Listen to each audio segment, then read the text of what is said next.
দোস্ত welcome to Deepu's blog 18 আপোনালোকক নতুন ভিডিও এটাক লগি আৰু স্বাগতম জনাইছোঁ মোৰ ইউটিউব চেনেলত। ভিডিওটো ভাল লাগিলে লাইক কমেণ্ট শ্বেয়াৰ ছাবস্ক্ৰাইব কৰি দিব চেনেলটো। প্ৰথমতে ক'বা হয় নাই কি টপিকত ভিডিঅ' বনাওঁ সেটি গমেই বনাই আহিছে আৰু ক'লোৱে লাইক কমেণ্ট ছাবস্ক্ৰাইব কৰিবা। আজিও আছোঁ আমি আমাৰ হাঁহৰ গাঁৱত আলু ৰুই আছে আজি।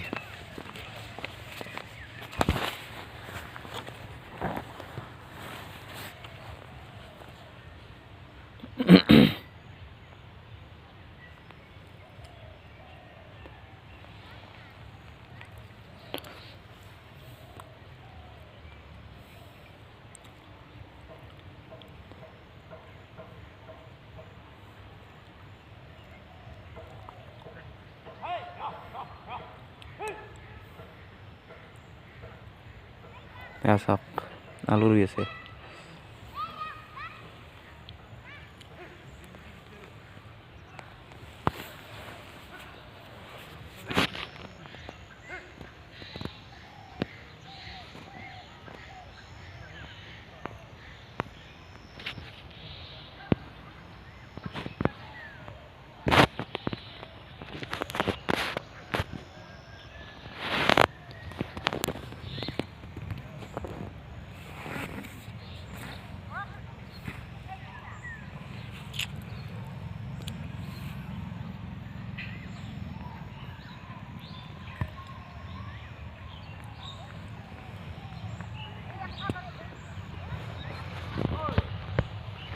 বহুদিন পিছত গাঁৱলীয়া ব্লগ এটা বনালোঁ আৰু ভিডিঅ'টো ভাল লাগিলে কি কৰিব লাগে জানেতো সকলে, গতিকে নহ'লেও একো নহয়।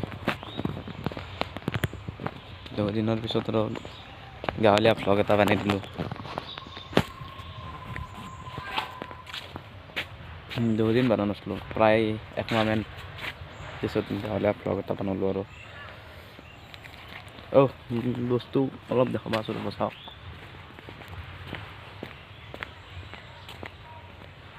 এই চাওক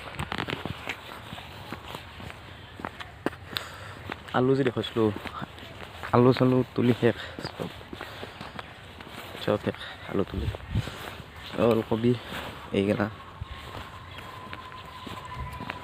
পাতকবি দেখোন ৰ'ব, পাতকবি সেই এই চাওক, এই পাতকবি সেই পাতকবি সেই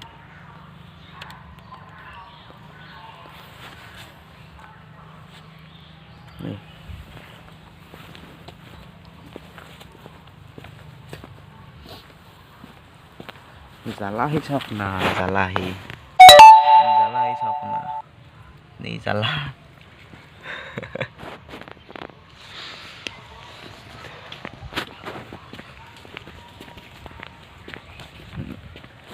এনে ভিডিঅ'টো বনাই দিলোঁ। ভিডিঅ'টো তাৰমানে বহুদিন গাঁৱলীয়া ব্লগ বনোৱা নাছিলোঁ না, সেইকাৰণে আজি বনাই দিলোঁ। গতিকে ভিডিঅ'টো ভাল লাগিলে লাইক কমেণ্ট ছাবস্ক্ৰাইব কৰি দিব আৰু ছাবস্ক্ৰাইবৰ কাষত ঘণ্টাটো দাবি দিব, যাতে মই বনোৱা ভিডিঅ'গিলা আপোনালোকৰ তাতে লগে লগে যাই গুচি যায়। জানেতো দালি আজিৰ কাৰণে বাই বাই, জয় আই অসম।